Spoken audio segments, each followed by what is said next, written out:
اعوذ باللہ من الشیطان الرجیم بسم اللہ الرحمن الرحیم صلی اللہ علیہ محمد صلی اللہ علیہ وسلم۔ یا اللہ یا رحمان یا رحیم، یا اللہ یا رحمان یا رحیم، یا اللہ یا رحمان یا رحیم۔ حسبنا اللہ و نعم الوکیل، حسبنا اللہ و نعم الوکیل، حسبنا اللہ و نعم الوکیل۔ اے اللہ، اے غفور الرحیم، ہم سب کے گناہوں کو معاف کر دے۔ یا اللہ، جو گناہ جان بوجھ کر کیے ہیں انہیں بھی معاف کر دے، اور جو گناہ انجانے میں ہوئے ہیں انہیں بھی معاف کر دے۔ یا اللہ پاک، کشمیر اور فلسطین کے مسلمانوں کی غیب سے مدد فرما دے۔ یا اللہ، وہ بہت پریشان ہیں، تکلیفوں میں مبتلا ہیں۔ یا اللہ پاک، اپنے کرم سے، اپنے فضل سے ان کی تکلیفوں کو آسانیوں میں بدل دے، آمین۔ یا اللہ، سب کی اولادوں کو نیک اور صالحہ بنا دے، والدین کا فرما بردار بنا دے، دین پہ چلنے والا بنا دے۔ یا اللہ، ہماری اولادوں کے نصیب اچھے کرنا۔ یا اللہ، ان کو زندگی میں کوئی تکلیفیں پریشانیاں نہ اٹھانی پڑیں، آمین۔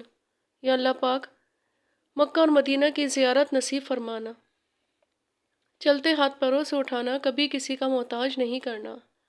یا اللہ پاک، بیماروں کو شفا دے دے، جو تنگ دست ہیں ان کی پریشانیاں دور کر دے، آمین ثم آمین۔ صلی اللہ علیہ محمد صلی اللہ علیہ وسلم۔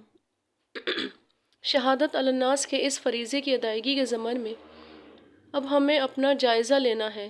کیا ہم اس فرض کی انجام دہی کا کوئی احساس رکھتے ہیں؟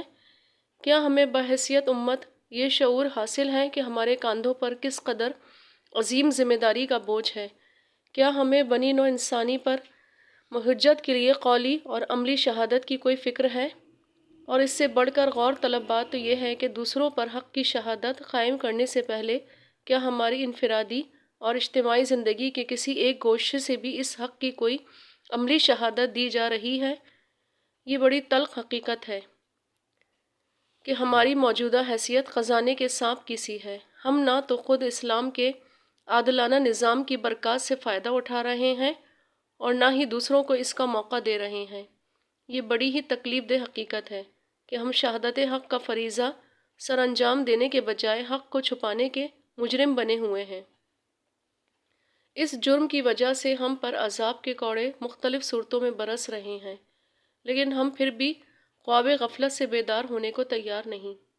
یہ ایک فطری قانون ہے کہ کوئی چیز جس مقصد کے لیے بنائی گئی ہو، وہ اگر اس مقصد کو پورا نہ کرے تو اسے اٹھا کر کوڑے کے ڈھیر پر پھینک دیا جاتا ہے۔ مثال کے طور پہ قلم لکھنے کے لیے بنایا جاتا ہے، لیکن جب وہ لکھنا بند کر دے اور اس سے اس کا اصل مقصد ہی حاصل نہ ہو رہا ہو تو اسے اٹھا کر کوڑے دان میں پھینک دیا جاتا ہے۔ امتوں کے ساتھ اللہ تعالیٰ کا معاملہ بھی اسی طرح کا ہوتا ہے۔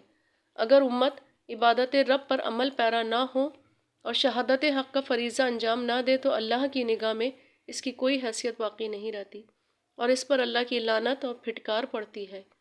اس کی نمایاں ترین مثال یہود ہیں، جن کے بارے میں سورہ بقرہ آیت نمبر 61 میں فرمایا گیا ہے، مسلط کر دی گئی ان پر ذلت اور محتاجی، اور وہ اللہ کے غضب میں گھر گئے۔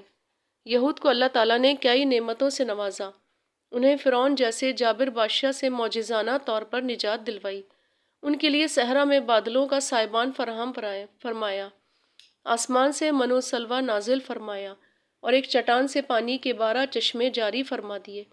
اس قوم میں سینکڑوں نبی تشریف لائے اور انہیں کئی کتابیں عطا کی گئیں۔ اللہ تعالیٰ کے ان احسانات کی وجہ سے وہ دعویٰ کر بیٹھے کہ ہم تو اللہ کے بڑے چہیتے اور اس کی اولاد کی مانند ہیں۔ سورہ مائدہ آیت نمبر 18۔ انہوں نے اپنی دینی ذمہ داریاں ادا نہ کی، لہٰذا دنیا میں ذلت اور رسوائی کی عبرتناک مثال بن گئے۔ بدقسمتی سے آج یہی مغالطہ ہمیں لاحق ہے کہ ہم اللہ کے محبوب نبی صلی اللہ علیہ وآلہ وسلم کے امتی ہیں۔ بلا شبہ ہم بہترین امت ہیں، لیکن شہادت علی الناس کے اعلیٰ مقصد کی وجہ سے اگر ہم اپنے مقصد کو پورا کرنے کی جدوجہد نہیں کریں گے تو ضابطۂ خداوندی کے مطابق رسوا کر دیے جائیں گے۔ آج اللہ تعالیٰ کا یہ ضابطہ پورا ہو رہا ہے۔